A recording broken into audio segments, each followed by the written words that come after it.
ಒಂದಿನ ಸುಧಾ ಮನೆಗೆ ಅವಳ ತುಂಬಾ ಹತ್ರದ ಸಂಬಂಧಿಕರು ಬಂದಿರ್ತಾರೆ. ಸಂಧ್ಯಾ, ಬೇಗ ಬೇಗ ಎಲ್ಲರಿಗೂ ಅಡುಗೆ ಮಾಡ್ಬಿಡಮ್ಮ, ಅವರು ಉಳ್ಕೊಳ್ಳಲ್ಲಂತೆ, ಊಟ ಮಾಡ್ಕೊಂಡು ಹಾಗೆ ಹೊರಡ್ತೀವಿ ಅಂತ ಹೇಳ್ತಾ ಇದ್ದಾರೆ. ಸರಿ ಅತ್ತೆ. ಸಂಧ್ಯಾ ಅಡುಗೆ ಮನೆಗೆ ಬಂದು ಎಲ್ಲ ಅಡುಗೆ ತಯಾರಿ ಮಾಡೋಕ್ ಶುರು ಮಾಡ್ತಾಳೆ. ಸ್ವಲ್ಪ ಹೊತ್ತಾದ್ಮೇಲೆ ಸುಧಾ ಅಡುಗೆ ಮನೆಗೆ ಬರ್ತಾಳೆ. ಸಂಧ್ಯಾ, ಇದು ಏನೇ ಮಾಡಿದ್ಯಾ? ಯಾಕತ್ತೆ, ಏನಾಯ್ತು? ಈ ಗ್ರೇವಿಗೆ ಇಷ್ಟೊಂದು ಖಾರ ಯಾಕೆ ಹಾಕಿದ್ಯಾ? ಇಲ್ಲ ಅತ್ತೆ, ಅಷ್ಟೊಂದೆಲ್ಲ ಖಾರ ಹಾಕಿಲ್ಲ ನಾನು. ಅದು ಹೋಗ್ಲಿ ಬಿಡು, ಸಲಾಡ್ ಮಾಡಕ್ಕೆ ಅಷ್ಟು ಸ್ವಲ್ಪ ತರಕಾರಿ ಕಟ್ ಮಾಡಿ ಇಟ್ಟಿದ್ಯಲ್ಲೇ, ಅಷ್ಟು ಸಾಕಾಗತ್ತಾ ಎಲ್ರಿಗೂ? ಇಷ್ಟು ಜನಕ್ಕೆ ಎಷ್ಟು ಬೇಕಾಗತ್ತೆ ಅನ್ನೋದು ಗೊತ್ತಾಗಲ್ವಾ ನಿನ್ಗೆ? ಅಲ್ಲ ಅತ್ತೆ, ಅದು ಅಷ್ಟೊತ್ತಿಗೆ ದೊಡ್ಡ ಸೊಸೆ ರೂಪಾ ಬರ್ತಾಳೆ. ಅತ್ತೆ, ನೀವು ಏನು ಟೆನ್ಷನ್ ಮಾಡ್ಕೋಬೇಡಿ, ನಿಮಗೆಲ್ಲ ಹೇಗೇಗಾಗಬೇಕು ಅಂತ ನನಗೆ ಚೆನ್ನಾಗಿ ಗೊತ್ತು. ಊಟ ಟೈಮಿಗೆ ನಾನು ಎಲ್ಲ ಸರಿಯಾಗಿ ರೆಡಿ ಮಾಡಿಟ್ಟಿರ್ತೀನಿ. ಅಷ್ಟು ಮಾಡಮ್ಮ. ಅವ್ರು ಇನ್ನೇನು ಸ್ವಲ್ಪ ಹೊತ್ತಲ್ಲಿ ಹೊರಡಬೇಕು ಅಂತ ಹೇಳ್ತಾ ಇದ್ದಾರೆ. ಇಲ್ಲಿ ನೋಡಿದ್ರೆ ಅಡುಗೆನೇ ನೆಟ್ಟಿಗೆ ರೆಡಿ ಆಗಿಲ್ಲ. ಈ ಥರ ಆದರೆ ಅವರು ನಮ್ಮ ಬಗ್ಗೆ ಏನು ಅನ್ಕೊಳ್ಳಲ್ಲ. ಅತ್ತೆ, ನೀವೇನು ಟೆನ್ಷನ್ ಮಾಡ್ಕೋಬೇಡಿ, ಹೋಗಿ ಮಾತಾಡ್ತಾ ಕೂತ್ಕೊಂಡಿರಿ, ಅಷ್ಟರಲ್ಲಿ ನಾನು ಎಲ್ಲ ರೆಡಿ ಮಾಡಿಬಿಡ್ತೀನಿ. ಸರಿನಮ್ಮ. ರೂಪಾ ಬೇಗ ಬೇಗ ಅಡುಗೆ ಮಾಡಿ ಸರಿಯಾದ ಸಮಯಕ್ಕೆ ಎಲ್ಲರಿಗೂ ಊಟ ಕೊಡ್ತಾಳೆ. ಮನೆಗೆ ಬಂದಿರೋ ಗೆಸ್ಟ್ಗಳು ಊಟ ಮಾಡಿ ತುಂಬ ಖುಷಿ ಪಟ್ಟು ಅಲ್ಲಿಂದ ಹೋಗ್ತಾರೆ. ರೂಪಾ, ಅಣ್ಣ ಅತ್ತಿಗೆ ಇಬ್ರು ನೀನು ಮಾಡಿದ ಅಡುಗೆನ ಎಷ್ಟು ಇಷ್ಟಪಟ್ಟರು, ತುಂಬ ಖುಷಿ ಪಟ್ಟು ಊಟ ಮಾಡ್ಕೊಂಡು ಹೋದ್ರು. ನನ್ನ ಮರ್ಯಾದೆ ಉಳಿಸ್ಬಿಟ್ಟೆ ಅಮ್ಮ. ಆಮೇಲೆ ನೀನು ಬಂದು ಅಡುಗೆ ಮಾಡಿದ್ದೆ ಒಳ್ಳೇದಾಯ್ತು. ಇನ್ನು ಇವಳೇನಾದರೂ ಅಡುಗೆ ಮಾಡಿದ್ದಿದ್ರೆ ಒಂದು ಮಾಡಿದ್ರೆ ಇನ್ನೊಂದು ಮಾಡಿರ್ತಾ ಇರಲಿಲ್ಲ. ಮಾಡಿರೋ ಒಂದೆರಡು ಅಡುಗೆಯಲ್ಲೂ ಉಪ್ಪು ಹುಳಿ ಖಾರ ಇರ್ತಿರ್ಲಿಲ್ವೇನೋ, ಆವಾಗ ನನ್ನ ಮರ್ಯಾದೆ ಏನೂ ಉಳಿತಿರ್ಲಿಲ್ಲ. ಹೋಗ್ಲಿ ಬಿಡಿ ಅತ್ತೆ. ಸಂಧ್ಯಾ ಇತ್ತೀಚೆಗಷ್ಟೇ ಈ ಮನೆಗೆ ಬಂದವಳಲ್ವಾ, ಹೋಗ್ತಾ ಹೋಗ್ತಾ ಎಲ್ಲ ಕಲಿತಾಳೆ. ಏನು ಇತ್ತೀಚೆಗೆ ಬಂದವಳು ಅಂತೀಯ? ಅವಳು ಈ ಮನೆಗೆ ಬಂದು ಹತ್ತತ್ರ ವರ್ಷ ಆಗ್ತಾ ಬಂತು, ಇನ್ನೂ ಏನು ಕಲ್ತಿಲ್ಲ ಅಂದರೆ ಇನ್ನೇನು ಮುದುಕಿ ಆದ್ಮೇಲೆ ಕಲಿತಾಳ ಇವಳು? ಸಾರಿ ಅತ್ತೆ, ಇನ್ಮೇಲಿಂದ ನಾನು ಹುಷಾರಾಗಿರ್ತೀನಿ. ಅದೇನು ಹುಷಾರಾಗಿರ್ತೀಯೋ. ಹೋಗ್ಲಿ ಬಿಡು ಸಂಧ್ಯಾ, ಬೇಜಾರು ಮಾಡ್ಕೋಬೇಡ, ನಿಧಾನಕ್ಕೆಲ್ಲ ಕಲಿತ್ಯಾ. ಸಂಜೆ ಸಂಧ್ಯಾ ಮಾರ್ಕೆಟಿಗೆ ಹೋಗಿ ವಾಪಸ್ ಮನೆಗೆ ಬರ್ತಾಳೆ. ಸಂಧ್ಯಾ, ನನ್ನ ಮೆಡಿಸಿನ್ಸ್ ತಂದೇನಮ್ಮ? ಹ್ಞೂ ಮಾವ, ನೀವು ಹೇಳಿದ್ದೆಲ್ಲ ಮೆಡಿಸಿನ್ಸು ತೊಗೊಂಡು ಬಂದಿದ್ದೀನಿ. ಆಯ್ತಮ್ಮ, ಇಲ್ಲೇ ಟೇಬಲ್ ಮೇಲೆ ಇಟ್ಟಿರು, ನಾನು ಸ್ವಲ್ಪ ಹೊತ್ತಾದ್ಮೇಲೆ ತಿಂತೀನಿ. ಸರಿ ಮಾವ. ಸ್ವಲ್ಪ ಹೊತ್ತಾದ್ಮೇಲೆ ಸಂಧ್ಯಾ, ರೂಪಾ, ಯಾರಾದರೂ ಒಂದು ಗ್ಲಾಸ್ ನೀರು ತಂದು ಕೊಡ್ರಮ್ಮ. ಮಾವನ್ ಧ್ವನಿ ಕೇಳಿ ರೂಪಾ ನೀರು ತಗೊಂಡು ಬರ್ತಾಳೆ. ತಗೊಳ್ಳಿ ಮಾವ. ರೂಪಾ, ಹಾಗೆ ಸಂಧ್ಯಾ ಅಲ್ಲಿ ಮೆಡಿಸಿನ್ಸ್ ತಂದಿಟ್ಟು ಹೋಗಿದ್ದಾಳೆ, ನಂಗೊಂದು ಸ್ವಲ್ಪ ಮಾತ್ರೆ ತಕ್ಕೊಡಮ್ಮ. ಮಾವ, ಇದು ನೀವು ತಗೊಳ್ತೀರಲ್ಲ ಆ ಮಾತ್ರ ಅಲ್ವಲ್ಲ? ಇದು ಏನು ಹೇಳ್ತಾ ಇದೆಯಮ್ಮ? ನಾನೇ ಇವತ್ತು ಸಂಧ್ಯನ ಹತ್ರ ನನಗೆ ಈ ಮೆಡಿಸಿನ್ಸ್ ಬೇಕು ಅಂತ ಹೇಳಿ ತರಿಸ್ಕೊಂಡಿದ್ದೀನಿ. ಅದು ಸರಿ ಮಾವ, ಆದರೆ ಈ ಮಾತ್ರೆ ನೋಡಿ, ಇದೆಲ್ಲ ನೀವು ರೆಗ್ಯುಲರ್ ತಗೊಳ್ಳೋ ಮೆಡಿಸಿನ್ ಅಲ್ಲ. ಹೌದಾ? ಕೊಡಿಲಿ. ತಗೊಳ್ಳಿ. ಹೌದಲ್ಲ, ಇದು ಬೇರೆನೇ ಇದೆ. ಓ ಪಾಪ ಸಂಧ್ಯಾ ಮೊದಲನೇ ಸಲ ನನಗೆ ಮೆಡಿಸಿನ್ಸ್ ತರಕ್ಕೆ ಹೋಗಿದ್ಲಲ್ಲ, ಏನೋ ಹೆಚ್ಚು ಕಮ್ಮಿ ಆಗಿರ್ಬೇಕು, ಏನೋ ಕನ್ಫ್ಯೂಸ್ ಮಾಡ್ಕೊಂಡಿರ್ಬೇಕು. ಹೋಗ್ಲಿ ಬಿಡು, ಪರವಾಗಿಲ್ಲ. ಮಾವ, ಸ್ವಲ್ಪ ಹೊತ್ತಿರಿ, ನಾನೇ ಹೊರಗಡೆ ಹೋಗಿ ನಿಮಗೆ ಸರಿಯಾಗಿರೋ ಮೆಡಿಸಿನ್ ತಂದು ಕೊಡ್ತೀನಿ. ಸರಿನಮ್ಮ. ರೂಪಾ ತಾನೇ ಹೋಗಿ ಮಾವನಿಗೆ ಮೆಡಿಸಿನ್ಸ್ನ ತಂದು ಕೊಡ್ತಾಳೆ. ಯಾವಾಗ ಈ ವಿಷಯ ಸುಧಾಗ್ ಗೊತ್ತಾಗುತ್ತೋ ಅವಳಿಗಂತೂ ಸಿಕ್ಕಾಪಟ್ಟೆ ಕೋಪ ಬರುತ್ತೆ. ಅಲ್ವೇ, ನಿನಗೆ ಒಂದು ಕೆಲಸನೂ ನೆಟ್ಟಗೆ ಮಾಡಕ್ ಬರಲ್ವಾ? ಯಾವ ಕೆಲಸ ಮಾಡಿದ್ರು ಏನಾದರೂ ಒಂದು ಎಡವಟ್ಟು ಮಾಡ್ತಾನೆ ಇರ್ತೀಯ. ಅತ್ತೆ, ಆ ಮೆಡಿಸಿನ್ಸು ತಪ್ಪಾಗಿದೆ ಅನ್ನೋದು ನಿಜವಾಗ್ಲೂ ನನಗೆ ಗೊತ್ತಾಗ್ಲಿಲ್ಲ. ನಾನು ಬೇಕು ಅಂತ ಇದನ್ನೆಲ್ಲ ಮಾಡಿಲ್ಲ ಅತ್ತೆ. ನೀನು ಬೇಕು ಅಂತ ಮಾಡ್ತೀಯ ಅಂತ ನಾನು ಹೇಳಿದ್ನೇನೆ. ನಾನು ಹೇಳ್ತಾ ಇರೋದು, ಏನೇ ಕೆಲಸ ಮಾಡಿದ್ರು ಮಾಡೋ ಕೆಲಸದ ಮೇಲೆ ಸ್ವಲ್ಪ ಗಮನ ಇರಬೇಕು. ಏನು ಕೆಲಸ ಮಾಡಿದ್ರು ಎಡವಟ್ಟು ಮಾಡೋದು, ಆಮೇಲೆ ತಪ್ಪಾಯ್ತು ಅನ್ನೋದು. ಮಾಡೋವಾಗಲೇ ಸ್ವಲ್ಪ ಗಮನ ಇಟ್ಟು ನೆಟ್ಟಿಗೆ ಮಾಡಿದ್ರೆ ಇದೆಲ್ಲ ಬೇಕಾಗುತ್ತಾ? ಸರಿ ಅತ್ತೆ, ನಾನು ಇನ್ಮೇಲೆ ಒಂದು ಸ್ವಲ್ಪ ಹುಷಾರಾಗಿರ್ತೀನಿ. ಹೀಗೆ ಸಂಧ್ಯಾ ಕಡೆಯಿಂದ ಪ್ರತಿದಿನ ಒಂದಲ್ಲ ಒಂದು ಮಿಸ್ಟೇಕ್ಸ್ ಆಗ್ತಾನೆ ಇರುತ್ತೆ. ಪ್ರತಿದಿನ ಸಂಧ್ಯಾ ಕಡೆಯಿಂದ ಒಂದಲ್ಲ ಒಂದು ಮಿಸ್ಟೇಕ್ಸ್ ಆಗೋದು, ರೂಪಾ ಅದನ್ನ ಸರಿ ಮಾಡೋದು. ಇದರಿಂದಾಗಿ ಸುಧಾ ಸಂಧ್ಯಾಗೆ ಯಾವಾಗಲೂ ಬೈತಾನೆ ಇರ್ತಾಳೆ. ರೂಪಾ, ರೂಪಾ, ಸ್ವಲ್ಪ ಬಾಮ ಇಲ್ಲಿ. ಏನತ್ತೆ, ನೀನೇನಕ್ಕೆ ಬಂದೆ? ನಾನು ಕರೆದಿದ್ದು ರೂಪನ್ನ. ಅತ್ತೆ, ರೂಪಾ ಅಕ್ಕ ಮನೇಲಿಲ್ಲ, ಏನೋ ಕೆಲಸ ಇದೆ ಅಂತ ಮಾರ್ಕೆಟ್ ಕಡೆ ಹೋಗಿದ್ದಾರೆ. ಏನಾರು ಇದ್ರೆ ಹೇಳಿ ಅತ್ತೆ, ನಾನೇ ಮಾಡ್ತೀನಿ. ಬೇಡಮ್ಮ ಬೇಡ, ನೀನು ಮಾತ್ರ ಮಾಡೋದು ಬೇಡ. ಒಂದು ಕೆಲಸನೂ ನೆಟ್ಟಿಗೆ ಮಾಡಲ್ಲ ನೀನು. ನಾನು ರೂಪಾ ಬರೋವರೆಗೂ ಕಾಯ್ತೀನಿ, ನಡಿ ನೀನು ಹೋಗು. ಸರಿ ಅತ್ತೆ. ಸಂಧ್ಯಾ ಬೇಜಾರು ಮಾಡಿಕೊಂಡು ಅಲ್ಲಿಂದ ಹೋಗ್ತಾಳೆ. ಸ್ವಲ್ಪ ಹೊತ್ತಲ್ಲಿ ರೂಪಾ ಬರ್ತಾಳೆ. ರೂಪಾ, ಬಂದ್ಯಾ? ಹ್ಞೂ ಅತ್ತೆ. ಅತ್ತೆ, ಇವತ್ತು ಮಾರ್ಕೆಟಲ್ಲಿ ಒಂದು ಜನ ಅಂದರೆ ಚಂದ್ರ ಮಧ್ಯೆ ಓಡಾಡ್ಕೊಂಡು ಬರೋಷ್ಟರಲ್ಲಿ ಸುಸ್ತಾಗೋಯ್ತು. ಹೌದಾ? ಸರಿ, ನೀನೊಂದು ಸ್ವಲ್ಪ ರೆಸ್ಟ್ ಮಾಡು, ಆಮೇಲೆ ನನಗೆ ನಿನ್ನ ಹತ್ರ ಒಂದು ಸ್ವಲ್ಪ ಕೆಲಸ ಇದೆಯಮ್ಮ. ಹೌದಾ? ಏನತ್ತೆ ಅದು? ಅದು ನಾನು ಒಂದು ಬಂಗಾರದ ಉಂಗುರ ತಗೋಬೇಕು ಅಂತ ಇದ್ದೀನಮ್ಮ. ನೀನು ನನ್ನ ಜೊತೆ ಬರ್ತೀಯಾ? ತಗೊಂಡು ಬರೋಣ? ಸರಿ ಅತ್ತೆ, ಅದಕ್ಕೇನಂತೆ, ಹೋಗಿ ಬರೋಣ. ಸರಿನಮ್ಮ, ಹಾಗಾದ್ರೆ ನೀನ್ ನನ್ನ ಜೊತೆ ಇರ್ತೀಯ ಅಂದ್ರೆ ನನಗೊಂಥರ ಧೈರ್ಯ. ಇಲ್ಲಾಂದ್ರೆ ಇಂಥದ್ದನ್ನೆಲ್ಲ ತಗೊಳಕ್ಕೆ ನನಗೊಬ್ಳೆ ಹೋಗೋಕ್ಕೆ ಧೈರ್ಯನೇ ಬರಲ್ಲ. ಮತ್ತೆ ನಾನು ಇರ್ಬೇಕಿದ್ರೆ ನೀವು ಯಾಕೆ ಚಿಂತೆ ಮಾಡ್ತೀರಾ ಅತ್ತೆ?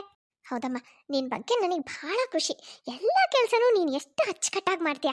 ಸ್ವಲ್ಪ ಹೊತ್ತಾದ್ಮೇಲೆ ಅತ್ತೆ ಸೊಸೆ ಇಬ್ರು ಹೋಗಿ ಉಂಗುರ ತಗೊಂಡು ಬರ್ತಾರೆ. ಏನಿವತ್ತು ಅಮ್ಮ ಅವರು ಭಾಳ ಖುಷಿಯಾಗಿದ್ದೀರಾ? ಖುಷಿಯಾಗ್ದೆ ಏನ್ರಿ, ನಾನಿವತ್ತು ಬಂಗಾರದ್ದು ಉಂಗುರ ತಗೊಂಡು ಬಂದಿದ್ದೀನಿ. ಓ, ಭಾರಿ ಅಲ್ಲ ಮತ್ತೆ, ಖುಷಿಯಾಗೋ ವಿಷಯನೇ. ಖುಷಿಯಾಗಕ್ಕೆ ಇನ್ನೂ ಕಾರಣ ಇದೆ ರೀ. ನನಗಿವತ್ತು ಉಂಗುರ ಒಳ್ಳೆ ರೇಟಿಗೆ ಸಿಕ್ತು. ರೂಪ ಅಲ್ಲಿ ಅಂಗಡಿಯವ್ರ ಹತ್ರ ಮಾತಾಡಿ, ಅವ್ರು ಮೊದಲೇನೆ ಸ್ವಲ್ಪ ಪರಿಚಯ ಅಂತೆ, ಅವ್ರ ಹತ್ರ ಎಲ್ಲ ಮಾತಾಡಿ ಅದು ಮೇಕಿಂಗ್ ಚಾರ್ಜು ಏನೇನೋ ಹಾಕ್ತಾರಲ್ಲ ಅದರಲ್ಲಿ ಸುಮಾರು ಡಿಸ್ಕೌಂಟ್ ಮಾಡಿಸಿದ್ಲು ನನಗೆ. ಹಾಗಾಗಿ ಅವ್ರು ಹೇಳಿದ ರೇಟಿನ್ಗಿಂತ ತುಂಬ ಕಡಿಮೆಗೆ ಉಂಗುರ ಸಿಕ್ತು. ಇವತ್ತು ನಮ್ಮ ರೂಪನಿಂದ ನನಗೆ ಸುಮಾರು ದುಡ್ಡು ಉಳಿತು. ಚೆನ್ನಾಗಾಯ್ತಲ್ಲ ಹಾಗಾದ್ರೆ. ನಮ್ಮ ರೂಪ ನಿಜವಾಗ್ಲೂ ಭಾಳ ಬುದ್ಧಿವಂತೆ. ಹೌದ್ರಿ, ನಮ್ಮ ರೂಪ ಎಲ್ಲ ವಿಷಯನೂ ತುಂಬ ಚೆನ್ನಾಗಿ ತಿಳ್ಕೊಂಡಿದ್ದಾಳೆ. ಎಲ್ಲ ಕೆಲಸನೂ ಅಚ್ಚುಕಟ್ಟಾಗಿ ಮಾಡ್ತಾಳೆ. ಬರೀ ಕೆಲಸ ಅಲ್ಲ, ಹೊರಗಡೆ ವ್ಯವಹಾರನೂ ನೋಡ್ರಿ ಎಷ್ಟು ಚೆನ್ನಾಗಿ ಮಾಡ್ತಾಳೆ. ಸಾಕತ್ತೆ, ಎಷ್ಟು ಹೊಗಳ್ತೀರಾ. ಇಷ್ಟೆಲ್ಲ ಹೊಗಳಿಸ್ಕೊಳ್ಳೋ ಅಂಥ ಕೆಲಸ ನಾನೇನೂ ಮಾಡಿಲ್ಲ. ಅದು ಹೋಗ್ಲಿ ನೋಡಮ್ಮ ರೂಪ, ಇನ್ಮೇಲಿಂದ ಮನೆ ಎಲ್ಲ ಜವಾಬ್ದಾರಿನೂ ನಿಂದೆ. ಮನೆಗೆ ಬೇಕಾಗಿರೋ ಸಾಮಾನು ಏನೇನು ಬೇಕೋ ಎಲ್ಲ ತರಿಸೋದು ಮಾಡೋದು ಎಲ್ಲ ಹಣಕಾಸಿನ ವ್ಯವಹಾರ ಎಲ್ಲ ಇನ್ಮೇಲೆ ನಿಂದೇ ಜವಾಬ್ದಾರಿ. ಅಲ್ಲ ಅತ್ತೆ, ಅಲ್ಲಾಗಿಲ್ಲ ಏನಿಲ್ಲ, ನಾನು ಹೇಳಿದ್ಮೇಲೆ ಮುಗೀತು. ನೀನು ಜವಾಬ್ದಾರಿ ತಗೋಬೇಕಷ್ಟೆ. ನೀವು ಇಷ್ಟು ಹೇಳ್ತಾ ಇದ್ದೀರಾ ಅಂದಮೇಲೆ ಸರಿ ಅತ್ತೆ, ನೀವು ಕೊಟ್ಟಿರೋ ಜವಾಬ್ದಾರಿನ ನಾನು ತುಂಬ ಚೆನ್ನಾಗಿ ನಿಭಾಯಿಸ್ತೀನಿ. ನೀನು ನಿಭಾಯಿಸ್ತೀಯ ಅಂತ ನನಗೆ ಗೊತ್ತಮ್ಮ. ಹೀಗೆ ರೂಪ ಮನೆ ಎಲ್ಲ ಜವಾಬ್ದಾರಿನೂ ತಾನೇ ನಿಭಾಯಿಸ್ತಾ ಇರ್ತಾಳೆ. ಮನೇಲಿ ಯಾವುದೇ ನಿರ್ಧಾರ ತಗೊಳ್ಳುವಾಗ, ಏನೇ ಕೆಲಸ ಮಾಡುವಾಗ ಅವಳಿಗೆ ಯಾರನ್ನು ಕೇಳೋ ಅವಶ್ಯಕತೆ ಇರಲ್ಲ. ಅತ್ತೆ ಕೂಡ ತಾನು ಏನಾದರೂ ಕೆಲಸ ಮಾಡುವಾಗ ರೂಪಾ ಹತ್ರನೇ ಸಲಹೆ ತಗೋತಾ ಇರ್ತಾಳೆ. ಸುಧಾ ದೃಷ್ಟಿಲಿ ಹೇಗಾಗಿರುತ್ತೆ ಅಂದರೆ, ರೂಪ ಏನೇ ಮಾಡಿದ್ರೂ ಅಚ್ಚುಕಟ್ಟಾಗಿ ಮಾಡ್ತಾಳೆ. ಸಂಧ್ಯಾ ಮಾಡೋ ಎಲ್ಲ ಕೆಲಸಗಳಲ್ಲೂ ತಪ್ಪುಗಳಾಗ್ತವೆ ಅನ್ನೋದು ತಲೆಯಲ್ಲಿ ಕೂತ್ ಹೋಗ್ಬಿಟ್ಟಿರುತ್ತೆ. ಹಾಗಾಗಿ ಅವಳು ಸಂಧ್ಯಾಗೆ ಪ್ರತಿಯೊಂದು ಕೆಲಸದಲ್ಲೂ ಏನಾದರೂ ಒಂದು ಅಂತಾನೆ ಇರ್ತಾಳೆ. ಒಂದಿನ ರೂಪ ಮತ್ತೆ ಸಂಧ್ಯಾ ಇಬ್ರು ಅಡುಗೆ ಮನೆಯಲ್ಲಿ ಏನೋ ಕೆಲಸ ಮಾಡ್ತಾ ಇರ್ತಾರೆ. ಆಗ ಏನೋ ಬಿದ್ದು ಒಡೆದು ಹೋಗಿರೋ ಸೌಂಡ್ ಕೇಳುತ್ತೆ. ಅಯ್ಯೋ ಅಯ್ಯೋ, ಏನೋ ಒಡೀತು ಅನ್ಸುತ್ತೆ. ಸುಧಾ ಒಳಗೆ ಬಂದು ನೋಡ್ತಾಳೆ, ಒಂದು ಡಿನ್ನರ್ ಸೆಟ್ಟು ಕೆಳಗಡೆ ಬಿದ್ದು ಒಡೆದು ಹೋಗಿರುತ್ತೆ. ಅಯ್ಯೋ ಅಯ್ಯೋ ಅಯ್ಯೋ, ಇಷ್ಟು ಒಳ್ಳೆ ಡಿನ್ನರ್ ಸೆಟ್ಟು ಕೆಳಗಡೆ ಬೀಳಿಸಿ ಒಡೆದು ಹಾಕಿದ್ಯಲ್ಲೇ, ನಿನಗೆ ನೋಡಿಕೊಂಡು ನೆಟ್ಟಿಗೆ ಕೆಲಸ ಮಾಡು, ಹುಷಾರಾಗಿ ಮಾಡು ಅಂತ ಎಷ್ಟು ಹೇಳಿದ್ರೂ ತಲೆಗೆ ಹೋಗಲ್ಲ. ಮತ್ತು ಅದೇ ಎಡವಟ್ಟು ಕೆಲಸ. ಒಂದು ಕೆಲಸ ನೆಟ್ಟಿಗೆ ಮಾಡಕ್ಕೆ ಬರಲ್ಲ. ಮನೇಲಿ ಬರೀ ಇರೋ ವಸ್ತುಗಳನ್ನೆಲ್ಲ ಈ ಥರ ಹಾಳು ಮಾಡ್ತಾನೆ ಇರ್ತೀಯ. ಅಲ್ಲ ಅತ್ತೆ, ಅದು ಸಾಕು ಸುಮ್ಮನಿರು. ಯಾವಾಗ ನೋಡಿದ್ರು ಇದೇ ಆಯಿತು, ಮಾಡೋ ತಪ್ಪಲ್ಲ ಮಾಡೋದು, ಆಮೇಲೆ ಬಂದು ಅತ್ತೆ ತಪ್ಪಾಯಿತು ಇನ್ಮೇಲಿಂದ ಹುಷಾರಾಗಿರ್ತೀನಿ ಅನ್ನೋದು. ನಿನಗದು ಯಾವಾಗ ಬುದ್ಧಿ ಬರುತ್ತೋ ಏನೋ ಒಂದು ಗೊತ್ತಿಲ್ಲ. ಅತ್ತೆ, ಇದರಲ್ಲಿ ಸಂಧ್ಯೆಂದೇನು ತಪ್ಪಿಲ್ಲ, ಅವಳೇನೂ ಮಾಡಿಲ್ಲ. ಈ ಡಿನ್ನರ್ ಸೆಟ್ಟನ್ನ ನಾನೇ ಮಿಸ್ ಆಗಿ ಕೆಳಗಡೆ ಬೀಳಿಸ್ಬಿಟ್ಟೆ. ಏನು, ನೀನು ಬೀಳಿಸಿದ್ಯಾ? ಹೌದತ್ತೆ, ನಾನೇ ಕೈ ಜಾರಿ ಬೀಳಿಸ್ಬಿಟ್ಟೆ. ಸಾರಿ ಅತ್ತೆ. ಓ ಹೌದಾ, ಹೋಗಲಿ ಬಿಡಮ್ಮ. ಈ ಥರ ಎಲ್ಲ ಸಣ್ಣ ಪುಟ್ಟ ತಪ್ಪು ಆಗ್ತಾನೆ ಇರುತ್ತೆ ಅಲ್ವಾ, ಅದಕ್ಕೆಲ್ಲ ಏನೂ ಮಾಡೋಕ್ಕಾಗಲ್ಲ. ಇದೇನು ದೊಡ್ಡ ವಿಷಯ ಅಲ್ಲ, ಹೋಗಲಿ ಬಿಡು. ಇದನ್ನೆಲ್ಲ ಕ್ಲೀನ್ ಮಾಡಿ ಮೇಲೆ ಇನ್ನೊಂದು ಡಿನ್ನರ್ ಸೆಟ್ ಇದೆಲ್ಲ ಅದನ್ನು ತೆಗೀರಿ. ಸರಿ ಅತ್ತೆ. ಇದನ್ನೆಲ್ಲ ನೋಡಿ ಸಂಧ್ಯಾಗೆ ತುಂಬ ಬೇಜಾರಾಗುತ್ತೆ. ಅಲ್ಲ ಅತ್ತೆ, ನಾನೇ ಇದನ್ನ ಕೆಳಗಡೆ ಬೀಳಿಸಿ ಹೊಡೆದಿದ್ದೀನಿ ಅಂದ್ಕೊಂಡು ಎಷ್ಟೆಲ್ಲ ಬೈತಾ ಇದ್ರು. ಅದೇ ಆಮೇಲೆ ರೂಪ ಅಕ್ಕ ಬೀಳಿಸಿದು ಅಂತ ಗೊತ್ತಾದ ಕೂಡಲೇ ಯಾವ ರೀತಿ ಬದಲಾಗ್ಬಿಟ್ರು. ಇದು ಏನೋ ದೊಡ್ಡ ವಿಷಯ ಅಲ್ವೇ ಅಲ್ಲ ಅನ್ನೋ ರೀತಿ ಮಾತಾಡಿ ಹೋದ್ರು. ಹೀಗೆ ಸುಧಾ ತನ್ನ ಇಬ್ರು ಸೊಸೆಂದ್ರಲ್ಲಿ ಭೇದ ಭಾವ ಮಾಡೋಕೆ ಶುರು ಮಾಡಿರ್ತಾಳೆ. ಒಂದಿನ ಸುಧಾ ಮಾರ್ಕೆಟಿಂದ ಕೆಲವು ವಸ್ತುಗಳನ್ನ ತಗೊಂಡು ಬಂದು ತನ್ನ ಇಬ್ರು ಸೊಸೆಯಂದ್ರನ್ನು ಕರೀತಾಳೆ.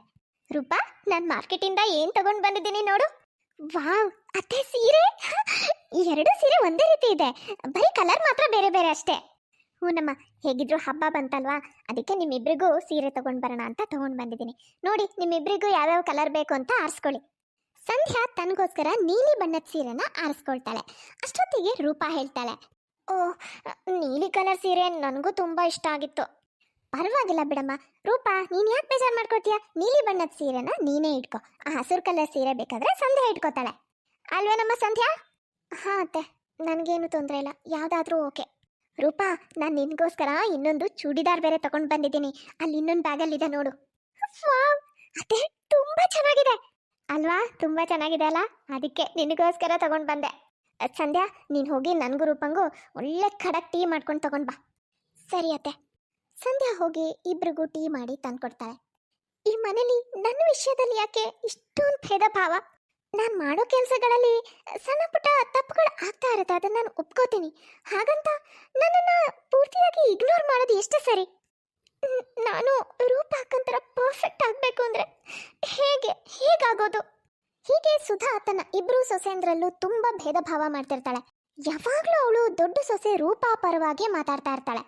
ಇದೆಲ್ಲದರಿಂದ ಸಂಧ್ಯಾಗೆ ತುಂಬಾನೇ ಬೇಜಾರಾಗ್ತಾ ಇರುತ್ತೆ. ಅವಳು ಎಲ್ಲ ಕೆಲಸಗಳನ್ನು ಅಕ್ಯುರೇಟ್ ಆಗಿ ಮಾಡಕ್ಕೆ ಎಷ್ಟೇ ಪ್ರಯತ್ನ ಪಟ್ಟರು ಅತ್ತೆ ಮಾತ್ರ ಅವಳನ್ನ ಒಪ್ಕೊಳ್ತಾನೆ ಇರಲ್ಲ. ಒಂದಿನ ಸುಧಾನ ಭೇಟಿ ಆಗೋಕೆ ಅವಳ ಸ್ನೇಹಿತೆ ಬರ್ತಾಳೆ. ಮತ್ತೆ ಸುಧಾ ಹೇಗಿದ್ಯಾ, ಆರಾಮಿದ್ಯಾ ತಾನೆ? ಹ್ಞೂ ನವೀನ, ಆರಾಮಿದ್ದೀನಿ ನೋಡು. ಆರಾಮಿಲ್ದೆ ಏನು ಹೇಳು, ಮನೇಲಿ ಇಬ್ಬಿಬ್ರು ಸೊಸೆಯರಿದ್ದಾರೆ. ಅಷ್ಟೊತ್ತಿಗೆ ಸಂಧ್ಯಾ ಕುಡಿಯೋಕೆ ನೀರು ತಗೊಂಡು ಬರ್ತಾಳೆ. ನೀರು ಕೊಟ್ಟು ವೀಣನ ಕಾಲಿಗೆ ಬಿದ್ದು ಆಶೀರ್ವಾದ ತಗೊಳ್ತಾಳೆ. ಸಂಧ್ಯಾ, ಹೋಗಮ್ಮ, ಟೀ ಮಾಡಿಕೊಂಡು ಏನಾದರೂ ತಿಂಡಿ ತಗೊಂಡು ಬಾ. ಸರಿ ಅತ್ತೆ. ನಿನ್ನ ಸೊಸೆಗೆ ಬಹಳ ಒಳ್ಳೆ ಸಂಸ್ಕಾರ ಇದೆ ಸುಧಾ, ನನಗಂತೂ ಬಹಳ ಖುಷಿ ಆಯಿತು. ಹೌದೌದು, ನನ್ನ ದೊಡ್ಡ ಸೊಸೆ ರೂಪ ಇದ್ದಾಳಲ್ಲ, ಬಹಳ ಹುಷಾರವಳು. ಮನೆ ಜವಾಬ್ದಾರಿ ಎಲ್ಲ ತುಂಬ ಚೆನ್ನಾಗಿ ನಿಭಾಯಿಸ್ತಾಳೆ. ಅವಳಿಗೆ ಸರಿ ಸಮ ಆಗಕ್ಕೆ ಯಾರೂ ಸಾಧ್ಯನೇ ಇಲ್ಲ. ಸ್ವಲ್ಪ ಹೊತ್ತಲ್ಲಿ ಸಂಧ್ಯಾ ಟೀ ಮತ್ತು ಪಕೋಡನ ಮಾಡಿ ತಂದು ಕೊಟ್ಟು ಹೋಗ್ತಾಳೆ. ಸುಧಾ, ಸೊಸೆ ಪಕೋಡ ಬಹಳ ಚೆನ್ನಾಗಿ ಮಾಡಿದಾಳೆ. ವೀಣಾ, ಇದಕ್ಕೆ ಹಿಂಗಂತೀಯ? ಇನ್ನು ನನ್ನ ದೊಡ್ಡ ಸೊಸೆ ರೂಪ ಮಾಡೋ ಪಕೋಡ ತಿನ್ಬಿಟ್ರೆ ಏನಂತೀಯೇನೋ, ಹಂಗೆ ಬೆರಳು ನೆಗ್ತಾ ಇರಬೇಕು, ಅಷ್ಟು ರುಚಿಯಾಗಿ ಮಾಡ್ತಾಳೆ ಅವಳು. ಅಲ್ವೇ ಸುಧಾ, ನಾನು ಅವಾಗ್ಲಿಂದಲೂ ನೋಡ್ತಾ ಇದ್ದೀನಿ, ಏನೇ ವಿಷಯ ಬಂದರೂ ಬರೀ ನನ್ನ ದೊಡ್ಡ ಸೊಸೆ ಹಾಗೆ, ನನ್ನ ದೊಡ್ಡ ಸೊಸೆ ಹಿಂಗೆ ಅಂತ ಹೇಳ್ತೇನೆ. ಅಂಥದ್ದು ಏನಿದೆ ಅವಳಲ್ಲಿ? ಪಾಪ ಈ ಹುಡುಗಿನೂ ಇಷ್ಟೊಂದು ರುಚಿಯಾಗಿ ಎಲ್ಲ ಮಾಡಿದಾಳೆ, ಅವಳನ್ನು ಸ್ವಲ್ಪ ಮೆಚ್ಕೋಬೇಕಲ್ವಾ? ನನ್ನ ದೊಡ್ಡ ಸೊಸೆ ಹಂಗಿದ್ದಾಳೆ, ಅದಕ್ಕೆ ನಾನು ಅಷ್ಟು ಹೊಗಳ್ತೀನಿ. ಇವಳ ಬಗ್ಗೆ ಹೊಗಳ ಅಂಥದ್ದು ಏನಿದೆ? ಏನೂ ಇಲ್ಲ. ಒಂದು ಕೆಲಸನೂ ನೆಟ್ಟಗೆ ಮಾಡಲ್ಲ ಗೊತ್ತಾ? ಇಡೀ ದಿನ ಅವಳು ಮಾಡೋ ಕೆಲಸದಲ್ಲಿ ಒಂದಲ್ಲ ಒಂದು ಮಿಸ್ಟೇಕ್ಸ್ ಮಾಡ್ತಾನೆ ಇರ್ತಾಳೆ. ಅದೇನು ದೊಡ್ಡ ವಿಷಯನೇ ಸುಧಾ, ಸಣ್ಣ ಪುಟ್ಟ ತಪ್ಪುಗಳು ಎಲ್ಲರಿಂದನೂ ಆಗ್ತಿರ್ತಾವಲ್ವಾ? ನೀನು ನನ್ನ ದೊಡ್ಡ ಸೊಸೆ ರೂಪನ್ ನೋಡಿದ್ರೆ ಈ ಥರ ಹೇಳಲ್ಲ, ಯಾಕಂದ್ರೆ ಅವಳು ಎಲ್ಲ ಕೆಲಸನೂ ಎಷ್ಟು ಪರ್ಫೆಕ್ಟಾಗಿ ಮಾಡ್ತಾಳೆ ಗೊತ್ತಾ? ಇತ್ತೀಚೆಗಂತೂ ಮನೆ ಜವಾಬ್ದಾರಿನೂ ಎಲ್ಲ ಅವಳಿಗೆ ಕೊಟ್ಬಿಟ್ಟಿದ್ದೀನಿ, ಎಲ್ಲ ಎಷ್ಟು ಚೆನ್ನಾಗಿ ನಿಭಾಯಿಸ್ತಾಳೆ ಅಂತ್ಯ. ಯಾವುದ್ರಲ್ಲೂ ಒಂಚೂರು ಏನು ಹೆಚ್ಚು ಕಮ್ಮಿ ಆಗಕ್ಕೆ ಬಿಡಲ್ಲ ಅವಳು. ಹೀಗೆ ಸುಧಾ ತನ್ನ ಸ್ನೇಹಿತೆ ಇದ್ರು ಸಂಧ್ಯಾನ ದೂರ್ತಾ ರೂಪನ್ನ ಹೊಗಳ್ತಾ ಇರ್ತಾಳೆ. ಅವರು ಮಾತಾಡ್ತಾ ಇರೋದನ್ನೆಲ್ಲ ಸಂಧ್ಯಾ ಕೇಳಿಸ್ಕೊಳ್ತಾಳೆ. ಅಲ್ಲ, ನಮ್ಮತ್ತೆ ಬರೀ ಮನೆಯವ್ರ ಎದುರಿಗೆ ನನ್ನನ್ನು ಬೈತಾರೆ ಅಂತ ಅನ್ಕೊಂಡ್ರೆ ಹೊರಗಡೆಯವ್ರ ಎದುರಿಗೂ ನನ್ನ ಬಗ್ಗೆ ಈ ರೀತಿ ಮಾತಾಡ್ತಾ ಇದ್ದಾರಲ್ಲ. ಮನೆಗೆ ಬರೋರ ಎದುರಿಗೂ ಒಬ್ರನ್ನ ಹೊಗಳೋದು ಇನ್ನೊಬ್ರನ್ನ ತೆಗಳೋದು ಮಾಡ್ತಾರಂದ್ರೆ ಏನು ಹೇಳ್ಬೇಕು ಇವ್ರಿಗೆ? ಅಷ್ಟೊತ್ತಿಗೆ ಸಂಧ್ಯಾಗೆ ಅವಳ ತಾಯಿ ಕಾಲ್ ಬರುತ್ತೆ. ಹಲೋ ಸಂಧ್ಯಾ, ಹೇಗಿದ್ಯಮ್ಮ? ನಾನು ಆರಾಮಿದ್ದೀನಮ್ಮ, ನೀನು ಹೇಗಿದ್ಯಾ? ಏನಾಯ್ತು ಮಗಳೇ, ಯಾಕೆ ಒಂಥರ ಇದೆಯಾ? ಇತ್ತೀಚೆಗಂತೂ ಯಾವಾಗ ಫೋನ್ ಮಾಡಿದ್ರು ಒಂಥರ ಬೇಜಾರಲ್ಲೇ ಇರ್ತೀಯಪ್ಪ. ಏನು ವಿಷಯ ಹೇಳಮ್ಮ? ಅಮ್ಮ, ರೂಪಾ ಅಕ್ಕ ಎಲ್ಲ ಕೆಲಸನೂ ಎಷ್ಟು ಪರ್ಫೆಕ್ಟಾಗಿ ಮಾಡ್ತಾರೆ, ಆದರೆ ನಾನು ಮಾಡೋ ಕೆಲಸದಲ್ಲಿ ಏನಾದರೂ ಮಿಸ್ಟೇಕ್ಸ್ ಆಗ್ತಾ ಇರತ್ತೆ. ನಾನು ಎಷ್ಟೇ ಪ್ರಯತ್ನ ಮಾಡಿದ್ರು ರೂಪಾ ಅಕ್ಕಂತರ ಪರ್ಫೆಕ್ಟ್ ಆಗಕ್ಕೆ ಸಾಧ್ಯ ಆಗ್ತಿಲ್ಲ. ಹಾಗಾಗಿ ಮನೇಲಿ ಎಲ್ಲ ರೂಪಾ ಅಕ್ಕನ ತುಂಬ ಹೊಗಳ್ತಾ ಇರ್ತಾರೆ, ನನ್ನನ್ನು ಒಂಥರ ನೋಡ್ತಾರಮ್ಮ. ನಾನು ಎಷ್ಟೇ ಪ್ರಯತ್ನ ಮಾಡಿದ್ರು ರೂಪಾ ಅಕ್ಕನ್ ಮಾಡೋ ಹಾಗೆ ಪರ್ಫೆಕ್ಟಾಗಿ ಕೆಲಸ ಮಾಡೋಕ್ಕಾಗ್ತಿಲ್ಲ, ಏನಾದರೂ ತಪ್ಪುಗಳಾಗುತ್ತೆ. ಆದರೆ ಅವರು ಅದು ಹೇಗಷ್ಟು ಪರ್ಫೆಕ್ಟಾಗಿ ಎಲ್ಲ ಮಾಡ್ತಾರೋ ನನಗೆ ಗೊತ್ತಾಗ್ತಿಲ್ಲ. ನೀನು ಯಾವಾಗಲೂ ರೂಪನ್ ಬಗ್ಗೆ ಹೇಳ್ತಾ ಇರ್ತೀಯ, ತುಂಬ ಪರ್ಫೆಕ್ಟು ಎಲ್ಲ ಕೆಲಸದಲ್ಲೂ ಅಂತ. ಆದರೆ ನೀನೇ ಯೋಚನೆ ಮಾಡು, ಯಾವುದೇ ಮನುಷ್ಯ ಎಲ್ಲ ವಿಷಯದಲ್ಲೂ ಅಷ್ಟೊಂದು ಪರ್ಫೆಕ್ಟ್ ಆಗಿರೋಕ್ಕೆ ಹೇಗೆ ಸಾಧ್ಯ? ನೀನೇ ಯೋಚನೆ ಮಾಡು ನೋಡೋಣ. ನನಗೇನೋ ಇಲ್ಲಿ ಏನೋ ಹೆಚ್ಚು ಕಮ್ಮಿ ಇದೆ ಅಂತ ಅನ್ಸುತ್ತೆ. ನೀನೊಂದು ಸ್ವಲ್ಪ ರೂಪನ್ ಮೇಲೆ ಗಮನ ಹರಿಸು. ಏನಾದರೂ ಒಂದು ವಿಷಯ ಇದ್ದೇ ಇರುತ್ತೆ.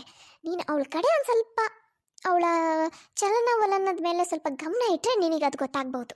ಆದರೆ ಅಮ್ಮ, ಸಂಧ್ಯಾ, ನಾನು ಹೇಳಿದ ಮಾತು ಮೇಲೆ ಒಂದ್ಸಲ ನಂಬಿಕೆ ಇಟ್ಟು ನಾನು ಹೇಳ್ದಾಗ ಕೇಳಿ ನೋಡು. ಸರಿ ಅಮ್ಮ. ಸಂಧ್ಯಾ ತಾಯಿ ಹೇಳಿರೋ ಮಾತನ್ನ ಸೀರಿಯಸ್ ಆಗಿ ತಗೋತಾಳೆ. ಅವತ್ತಿಂದನೇ ರೂಪನ್ ಮೇಲೆ ಗಮನ ಇಡೋಕೆ ಶುರು ಮಾಡ್ತಾಳೆ. ಶುರುನಲ್ಲಿ ಸಂಧ್ಯಾಗೆ ಎಲ್ಲ ಸರಿಯಾಗಿದೆ ಅಂತಾನೆ ಅನಿಸ್ತಿರುತ್ತೆ. ಆದರೆ ಒಂದು ದಿನ ಗಮನಿಸ್ತಾಳೆ, ರೂಪ ಹೊರಗಡೆಯಿಂದ ತುಂಬಾ ಬ್ಯಾಗ್ಗಳಲ್ಲಿ ಏನೇನೋ ಪರ್ಚೇಸ್ ಮಾಡ್ಕೊಂಡು ಬಂದಿರ್ತಾಳೆ. ಅದನ್ನ ಯಾರಿಗೂ ಕಾಣದೇ ಇರೋ ಹಾಗೆ ಕಬೋರ್ಡಲ್ಲಿ ಎತ್ತಿಡ್ತಾ ಇರ್ತಾಳೆ. ಅಪ್ಪ ಸದ್ಯ, ಇವತ್ತು ನಾನು ಬರಬೇಕಿದ್ರೆ ಯಾರು ನನ್ನನ್ನು ಗಮನಿಸಲಿಲ್ಲ. ಇದಾದ್ಮೇಲೆ ರೂಪ ಆ ರೂಮಿಂದ ಆಚೆ ಹೋಗ್ತಾಳೆ. ಅವಳು ಹೋದ್ಮೇಲೆ ಸಂಧ್ಯಾ ಆ ರೂಮ್ ಒಳಗೆ ಬರ್ತಾಳೆ. ಅವಾಗ ಅವಳಿಗೆ ಬೆಡ್ ಮೇಲೆ ಒಂದು ಬಿಲ್ ಕಾಣಿಸುತ್ತೆ. ಅವಳು ಆ ಬಿಲ್ನ ಎತ್ಕೊಂಡು ನೋಡ್ತಾಳೆ. ನೋಡ್ದವಳು ಶಾಕ್ ಆಗ್ಬಿಡ್ತಾಳೆ. ಅಮ್ಮೋ, ಇಷ್ಟೊಂದು ಕಾಸ್ಟ್ಲಿ ಬಟ್ಟೆಗಳು, ಇಷ್ಟು ದೊಡ್ಡ ಅಮೌಂಟ್ ಬಿಲ್ ಆಗಿದೆ. ಈಗ ರೂಪಾ ಅಕ್ಕ ಹೊರಗಡೆಯಿಂದ ತಂದ್ರಲ್ಲ ಬಟ್ಟೆಗಳು, ಅದರದ್ದೇ ಬಿಲ್ ಇರ್ಬೇಕಿದು. ಅದನ್ನೆಲ್ಲ ತಂದವರು ಯಾರಿಗೂ ಕಾಣದೇ ಇರೋ ಹಾಗೆ ಮುಚ್ಚಿಟ್ಟು ಹೋಗಿದ್ದಾರೆ. ಇಲ್ಲಿ ಏನೋ ಇದೆ, ನಾನು ನನ್ನ ಇನ್ವೆಸ್ಟಿಗೇಷನ್ನ ಕಂಪ್ಲೀಟ್ ಮಾಡಬೇಕು. ಸಂಧ್ಯಾ ಆ ಬಿಲ್ನ ತಗೊಂಡು ಹೋಗ್ತಾಳೆ. ಮಾರನೇ ದಿನ ಅವಳು ಆ ಬಿಲ್ನ ತಗೊಂಡು ಬಂದು ತನ್ನ ಭಾವ ಅಂದರೆ ರೂಪಾ ಗಂಡ ರವಿ ಹತ್ರ ಬಂದು ವಿಚಾರಿಸ್ತಾಳೆ. ಅಣ್ಣ, ಈ ಬಿಲ್ ಒಂದು ಸ್ವಲ್ಪ ನೋಡಿ. ಏನು ಬಿಲ್ಲು ಕೊಡಮ್ಮ, ನೋಡ್ತೀನಿ. ವಾವ್, ಇಷ್ಟೊಂದು ಬಟ್ಟೆಗಳು, ಅದು ಇಷ್ಟೊಂದು ಕಾಸ್ಟ್ಲಿ ಬಟ್ಟೆಗಳು ಬಿಲ್ ಆಗಿದೆ. ಸಂಧ್ಯಾ, ಇದೆಲ್ಲ ನೀನು ಶಾಪಿಂಗ್ ಮಾಡಿರೋ ಬಿಲ್ ತಾನೇ? ನನಗೆಲ್ಲ ಅರ್ಥ ಆಯಿತು. ನಿನಗೆ ನಿನ್ನ ಗಂಡ ಇಷ್ಟೆಲ್ಲ ಕೊಡಿಸ್ತಾ ಇದ್ದಾನೆ, ನಾನು ರೂಪಂಗೆ ಏನು ಕೊಡಿಸ್ತಾ ಇಲ್ಲ ಅಂತ ಹೇಳಿ, ರೂಪ ನನಗೆ ಅರ್ಥ ಆಗಲಿ ಅಂತ ಹೇಳಿ ಈ ಬಿಲ್ನ ನನಗೆ ತೋರ್ಸಕ್ಕೆ ನಿನ್ನ ಹತ್ರ ಕಳಿಸ್ಕೊಟ್ಟಿದ್ದಾಳಲ್ವಾ? ನೀವು ಹೆಣ್ಮಕ್ಳು ಇದ್ದೀರಲ್ಲ, ಇರಲಿ, ಹೋಗ್ಲಿ ಬಿಡು. ಆದರೆ ಏನು ಮಾಡೋದಮ್ಮ, ನನಗೆ ನಿನ್ನ ಗಂಡನಷ್ಟು ಸಂಬಳ ಬರಲ್ಲ. ನಿನ್ನ ಗಂಡನ ಥರ ನನಗೆ ರೂಪನಿಗೆ ಇಷ್ಟೆಲ್ಲ ಕೊಡ್ಸೋಕ್ಕಾಗಲ್ಲ. ಇಲ್ಲ ಅಣ್ಣ, ನೀವು ತಪ್ಪು ತಿಳ್ಕೊಂಡಿದ್ದೀರಾ. ಈ ಬಿಲ್ಲು ನಾನು ಶಾಪಿಂಗ್ ಮಾಡಿರೋದಲ್ಲ, ಇದು ರೂಪಾ ಅಕ್ಕ ಶಾಪಿಂಗ್ ಮಾಡಿರೋ ಬಿಲ್ಲು. ಏನು? ರೂಪ ಇಷ್ಟೆಲ್ಲ ಶಾಪಿಂಗ್ ಮಾಡಿದಾಳಾ? ಹೌದಣ್ಣ, ನಿನ್ನೆ ರೂಪಾ ಅಕ್ಕ ತುಂಬ ಏನೇನೋ ಶಾಪಿಂಗ್ ಮಾಡ್ಕೊಂಡು ಬಂದರು. ಅದನ್ನೆಲ್ಲ ಯಾರಿಗೂ ಕಾಣದೇ ಇರೋ ಹಾಗೆ ಎತ್ತಿಟ್ರು. ಆದರೆ ಈ ಬಿಲ್ ಅವರು ಗಮನಿಸಿಲ್ಲ, ಅದು ಹಾಗೆ ಬಿದ್ದೋಗಿತ್ತು. ಆಮೇಲೆ ಇದು ನನ್ನ ಕೈಗೆ ಸಿಕ್ತು. ಅದು ಸರಿ, ಇಷ್ಟೆಲ್ಲ ಪರ್ಚೇಸ್ ಮಾಡೋಕ್ಕೆ ಅವಳ ಹತ್ರ ಇಷ್ಟೊಂದು ಹಣ ಎಲ್ಲಿಂದ ಬಂತು? ನಾನಂತೂ ಅವಳಿಗೆ ಶಾಪಿಂಗ್ ಮಾಡುವಂಥ 1 ರೂಪಾಯೂ ಕೊಟ್ಟಿಲ್ಲ. ಹೋಗ್ಲಿ ಬಿಡಿ ಅಣ್ಣ, ನೀವೇನು ತಲೆ ಕೆಡಿಸ್ಕೋಬೇಡಿ, ನನಗೆಲ್ಲ ಅರ್ಥ ಆಗಿದೆ. ಹೀಗೆ ಹೇಳಿ ಸಂಧ್ಯಾ ಆ ಬಿಲ್ನ ತಗೊಂಡು ಅಲ್ಲಿಂದ ಹೋಗ್ತಾಳೆ. ಸಂಜೆ ರೂಪಾ ಹೊರಗಡೆ ಹೋಗಿರ್ತಾಳೆ. ಮನೆಯಲ್ಲಿ ಹಾಲ್ನಲ್ಲಿ ಎಲ್ಲರೂ ಅವಳಿಗೋಸ್ಕರ ಕಾಯ್ತಾ ಇರ್ತಾರೆ. ಸ್ವಲ್ಪ ಹೊತ್ತಲ್ಲಿ ರೂಪಾ ಮನೆಗೆ ಬರ್ತಾಳೆ. ಏನಿವತ್ತು ಹಾಲ್ನಲ್ಲಿ ಎಲ್ಲರೂ ಈ ರೀತಿ ಸೀರಿಯಸ್ ಆಗಿ ನಿಂತ್ಕೊಂಡಿದ್ದೀರಲ್ಲ? ಇವತ್ತೇನಾದರೂ ಮೀಟಿಂಗ್ ಗೀಟಿಂಗ್ ನಡೆಯೋದಿದ್ಯಾ? ಇವತ್ತು ನಿನ್ನ ಮುಖವಾಡ ಕಳಿಸ್ಬೇಕಾಗಿದ್ಯಮ್ಮ, ಅದಕ್ಕೆ ಎಲ್ಲರೂ ಈ ರೀತಿ ನಿಂತ್ಕೊಂಡಿದ್ದೀವಿ. ಏನತ್ತೆ ಮುಖವಾಡ ಕಳ್ಸೋದ? ಏನು ಹೇಳ್ತಿದ್ದೀರಾ? ಅಂಥದ್ದು ನಾನೇನು ಮಾಡಿದ್ದೀನಿ? ಸಂಧ್ಯಾ, ನಿನ್ನ ಹತ್ರ ಇರೋ ಪ್ರೂಫ್ ಎಲ್ಲ ತಗೊಂಡು ಬಂದು ಇವಳಿಗೆ ತೋರ್ಸಮ್ಮ. ಪ್ರೂಫಾ? ಏನು ಪ್ರೂಫ್ ಅತ್ತೆ? ಅಕ್ಕ, ನಾನು ಸುಮಾರು ದಿನದಿಂದ ನಿಮ್ಮನ್ನ ಗಮನಿಸ್ತಾ ಇದ್ದೆ. ನಿಮ್ಮನ್ನ ಗಮನಿಸುವಾಗ ನನಗೆ ಕೆಲವೊಂದು ಸೀಕ್ರೆಟ್ಗಳು ಗೊತ್ತಾಯ್ತು. ನಿನ್ನೆ ಸಂಜೆ ನೀವು ಎಲ್ಲಿಗೆ ಹೋಗಿದ್ರಿ? ಅದು ನಾನು ಮಾರ್ಕೆಟಿಗೆ ಹೋಗಿದ್ದೆ. ಏನು ತಗೊಳಕ್ಕೆ ಹೋಗಿದ್ರಿ? ಸಾಮಾನು ಒಂದಷ್ಟು ತಗೊಳ್ಳೋದಿತ್ತು, ಅದಕ್ಕೆ ಹೋಗಿದ್ದೆ. ಸಾಮಾನು ಅಂದರೆ ಏನು ತಗೊಳ್ಳೋದಿತ್ತು? ಇನ್ನೇನಿರುತ್ತೆ, ಮನೆಗೆ ಬೇಕಾಗಿರೋ ರೇಷನ್ನು, ತರಕಾರಿ, ಹಣ್ಣು ಅಷ್ಟೇ. ಇದಾದ್ಮೇಲೆ ಸಂಧ್ಯಾ ರೂಪಾ ಪರ್ಚೇಸ್ ಮಾಡಿರೋ ಕಾಸ್ಟ್ಲಿ ಬಟ್ಟೆಗಳ ಬಿಲ್ನ ತಂದು ತೋರಿಸ್ತಾಳೆ. ಅದನ್ನ ನೋಡಿ ರೂಪಾ ಶಾಕ್ ಆಗಿಬಿಡ್ತಾಳೆ. ಹಾಗಾದ್ರೆ ಅಕ್ಕ, ಈ ಬಿಲ್ ಎಲ್ಲಿಂದ ಬಂತು? ಇದು ನಿನ್ನೆ ಪರ್ಚೇಸ್ ಮಾಡಿರೋದು ತಾನೆ? ಏನಾಯ್ತು ರೂಪಾ, ಮಾತಾಡು, ಯಾಕೆಷ್ಟು ಗಾಬರಿ ಆಗ್ತಿದ್ಯಾ? ಸಂಧ್ಯಾ ರೂಪಾ ಬಗ್ಗೆ ಬರೀ ಇದು ಒಂದೇ ಅಲ್ಲ, ಅವಳ ಎಲ್ಲ ಲೆಕ್ಕಾಚಾರ ವ್ಯವಹಾರಗಳ ಬಗ್ಗೆನೂ ಗಮನ ಹರಿಸಿರ್ತಾಳೆ. ಅದರದ್ದು ಡೈರಿನ ತಗೊಂಡು ಬಂದು ತೋರಿಸ್ತಾಳೆ. ಏನಮ್ಮ ಇದು? ಏನಿದು ನಿನ್ನ ಲೆಕ್ಕ? ನೀನು ಈ ರೀತಿ ಮೋಸ ಮಾಡ್ತೀಯ ಅಂತ ನಾನು ಅನ್ಕೊಂಡಿರ್ಲಿಲ್ಲ. ಒಂದು ರೀತಿಲಿ ನಮ್ಮನ್ನ ವಿಶ್ವಾಸಕ್ಕೆ ತಗೊಂಡು ನಮ್ಮಿಂದ ಎಲ್ಲ ವ್ಯವಹಾರ ಜವಾಬ್ದಾರಿನ ತಗೊಂಡು ಅದನ್ನೆಲ್ಲ ಮಾಡಿದ್ ನೀನು ಈ ರೀತಿ ಮೋಸ ಮಾಡಕ್ಕ, ನಿನ್ನ ಸ್ವಾರ್ಥಕ್ಕೆ ಬಳಸ್ಕೊಡಕ್ಕ? ನಮ್ಮ ಹತ್ರ ಪದೇ ಪದೇ ಬಂದು ಮನೆಗೆ ಇತ್ತರ್ಬೇಕು ಅಂತ ಜಾಸ್ತಿ ಹಣ ಇಸ್ಕೊಂಡು ನೀನು ಅದನ್ನು ಬಳಸ್ತಾ ಇದ್ದಿದ್ದು ಈ ರೀತಿನಾ? ನಿನ್ನ ಮೇಲೆ ನಂಬಿಕೆ ಇದ್ದಿದ್ರಿಂದ ನಾನು ಜಾಸ್ತಿ ತಲೆ ಕೆಡಿಸ್ಕೊಳ್ತಾ ಇರಲಿಲ್ಲ, ನಿನ್ನನ್ನು ಪ್ರಶ್ನೆ ಕೂಡ ಮಾಡೋದು ಬಿಟ್ಬಿಟ್ಟಿದ್ದೆ. ಆದರೆ ಈಗ ನನಗೆ ಎಲ್ಲ ಒಂದೊಂದೇ ನೆನಪಾಗ್ತಾ ಇದೆ. ಹೌದಮ್ಮ ರೂಪಾ, ನಿನಗೆ ಏನೇ ಬೇಕಾದರೂ ನಮ್ಮನ್ನು ಕೇಳ್ಬೋದು, ನಮ್ಮನ್ನು ಬಿಡು. ನಿನ್ನ ಗಂಡನ ಹತ್ರ ಕೇಳ್ಬೋದು. ಅದನ್ನು ಬಿಟ್ಬಿಟ್ಟು ಈ ರೀತಿ ಮೋಸ ಮಾಡೋದ, ಮೋಸದ ದಾರಿ ಹಿಡಿಯೋದಾ? ಯಾವಾಗಲೂ ನಿನ್ನನ್ನು ತಲೆ ಮೇಲೆ ಇಟ್ಕೊಂಡು ಮೆರೆಸ್ತಾ ಇದ್ದೆ. ಪಾಪ ಆ ಹುಡುಗಿ ಸಂಧ್ಯಾ ಮಾಡೋ ಸಣ್ಣ ಪುಟ್ಟ ತಪ್ಪಿಗೂ ಬಾಯಿ ಬಂದಂಗೆ ಅಂತಿದ್ದೆ. ಕೆಲಸಕ್ಕೆ ಬಾರದೇ ಇರೋಳು ಅನ್ನೋ ಥರ ಮಾತಾಡ್ತಿದ್ದೆ. ಆದರೆ ಅವಳು ಏನೋ ಕೆಲಸದಲ್ಲಿ ಸಣ್ಣ ಪುಟ್ಟ ತಪ್ಪು ಆಗ್ಬೋದು ಬಿಟ್ರೆ ಈ ರೀತಿ ನಮ್ಗೆ ಯಾರಿಗೂ ಮೋಸ ಮಾಡಲಿಲ್ಲ. ಮೋಸ ಮಾಡೋ ಬುದ್ಧಿ ಅವಳಿಗಿಲ್ಲ. ಏನು ಬೇಕಿದ್ರೂ ಸಹಿಸ್ಕೋಬೋದಮ್ಮ, ಆದರೆ ಮುಂದಿಂದ ಚೆನ್ನಾಗಿದ್ದು ಹಿಂದಿಂದ ಈ ರೀತಿ ಮೋಸ ಮಾಡ್ತಾರೆ ನೋಡು, ಅಂಥ ಗುಣನ ಸಹಿಸ್ಕೊಳಕ್ಕಾಗಲ್ಲ. ಹೌದತ್ತೆ, ನನ್ನಿಂದ ತಪ್ಪಾಗಿದೆ. ದಯವಿಟ್ಟು ನನ್ನನ್ನು ಕ್ಷಮಿಸ್ಬಿಡಿ. ನೀವ್ಯಾರು ನನಗೇನಾದರೂ ಬೇಕು, ಏನಾದರೂ ತಗೋತೀನಿ ಅಂದರೆ ಏನೂ ಅಂತಿರಲಿಲ್ಲ. ಹಾಗಿದ್ದು ನಾನು ಈ ರೀತಿ ನಡ್ಕೊಂಡಿದ್ದು ತಪ್ಪೆ. ಸಂಧ್ಯಾ ಹೇಗೋ ಇದನ್ನೆಲ್ಲ ಕಂಡುಹಿಡಿದ್ಲು, ಇಲ್ಲಾಂದರೆ ನಮಗಿದ್ಯಾವುದು ಗೊತ್ತೇ ಆಗ್ತಿರ್ಲಿಲ್ಲ. ಇದೇ ರೀತಿ ನೀನು ನಮಗೆ ಮೋಸ ಮಾಡ್ತಾನೆ ಹೋಗ್ತಿದ್ದೆ. ಹೋಗಲಿ ಬಿಡು ಸುಧಾ, ಏನೋ ತಪ್ಪಾಗಿ ಹೋಗಿದೆ. ನಾನು ನಿನಗೂ ಹೇಳೋದೇನೆಂದರೆ, ನೀನು ಅಷ್ಟೇ ಪಾಪ ಸಂಧ್ಯಾ ಜೊತೆ ಭಾಳ ಕೆಟ್ಟದಾಗ ನಡ್ಕೊಂಡ್ಬಿಟ್ಟೆ. ಏನೋ ಸಣ್ಣ ಪುಟ್ಟ ತಪ್ಪಿಗೂ ನೀನು ಎಷ್ಟು ಮಾತಾಡ್ತಿದ್ದೆ ಅವಳಿಗೆ. ಬರೀ ಇಲ್ಲಿ ನಮ್ಮ ಎದುರಿಗೆ ಅನ್ನೋದಷ್ಟೇ ಅಲ್ಲ, ಹೊರಗಡೆಯವ್ರ ಎದುರಿಗೂ ಅವಳು ಏನೂ ಕೆಲಸಕ್ಕೆ ಬರದೇ ಇರೋಳು ಅನ್ನೋ ರೀತಿ ಮಾತಾಡ್ತಿದ್ದೆ. ಆ ಹುಡುಗಿನ ಒಂದಿನೂ ಪ್ರೀತಿಯಿಂದ ಕಾಣಲಿಲ್ಲ. ಹೌದು ರೀ ಸಂಧ್ಯಾ, ದಯವಿಟ್ಟು ನನ್ನನ್ನು ಕ್ಷಮಿಸ್ಬಿಡಮ್ಮ. ಸಣ್ಣ ಪುಟ್ಟ ವಿಷಯಕ್ಕೂ ನಿನಗೆ ತುಂಬ ಅಂತಿದ್ದೆ. ಕೊನೆಗಂತೂ ಭಾಳ ನೆಗ್ಲೆಕ್ಟ್ ಮಾಡೋಕ್ಕೆ ಶುರು ಮಾಡಿಬಿಟ್ಟಿದ್ದೆ. ಆದರೆ ಈಗ ನನಗೆಲ್ಲ ಅರ್ಥ ಆಗ್ತಿದೆ. ನಿಮ್ಮಿಬ್ಬರಲ್ಲೂ ನಾನು ತುಂಬ ಭೇದ ಭಾವ ಮಾಡಿಬಿಟ್ಟೆ. ಇಷ್ಟು ದೊಡ್ಡವಳಾಗಿ ನಾನು ಆ ರೀತಿ ನಡ್ಕೋಬಾರ್ದಿತ್ತು. ಪರವಾಗಿಲ್ಲ ಬಿಡಿ ಅತ್ತೆ, ಏನೋ ತಪ್ಪಾಗಿ ಹೋಗಿದೆ. ರೂಪಾ ಅಕ್ಕನೂ ನೀವು ಕ್ಷಮಿಸ್ಬಿಡಿ. ಅವ್ರಿಗೂ ಈಗ ತಾವು ಮಾಡಿದ ತಪ್ಪಿನ ಬಗ್ಗೆ ಪಶ್ಚಾತ್ತಾಪ ಆಗಿರುತ್ತೆ. ಹೌದತ್ತೆ, ಪ್ಲೀಸ್ ನನ್ನನ್ನು ಕ್ಷಮಿಸ್ಬಿಡಿ. ಇನ್ಮೇಲೆ ಈ ಥರ ಎಲ್ಲ ಮಾಡಲ್ಲ. ಹೋಗಲಿ ಬಿಡಮ್ಮ, ದೊಡ್ಡವರಾಗಿ ನಾವೇ ತಪ್ಪು ಮಾಡ್ತೀವಿ ಅಂದಮೇಲೆ ನಿಮ್ಗೇನು ಹೇಳೋದು. ಇನ್ಮೇಲೆ ನಾನು ಅಷ್ಟೇ ನಿಮ್ಮಿಬ್ಬರೂ ಒಂದೇ ರೀತಿಯಾಗಿ ನೋಡ್ತೀನಿ. ನೋಡಿದ್ರಲ್ಲ ಫ್ರೆಂಡ್ಸ್, ಇವತ್ತಿನ ಈ ವಿಡಿಯೋ ನಿಮಗೆ ಸ್ವಲ್ಪನಾದರೂ ಇಷ್ಟ ಆಗಿದ್ರೆ ಪ್ಲೀಸ್ ಚಾನಲ್ನ ಸಬ್ಸ್ಕ್ರೈಬ್ ಮಾಡಿ, ಹಾಗೆ ಪ್ಲೀಸ್ ಲೈಕ್ ಮಾಡೋದನ್ನು ಮಾತ್ರ ಮರಿಬೇಡಿ. ಮುಂದಿನ ವಿಡಿಯೋದಲ್ಲಿ ಮತ್ತೆ ಸಿಗೋಣ. Bye friends.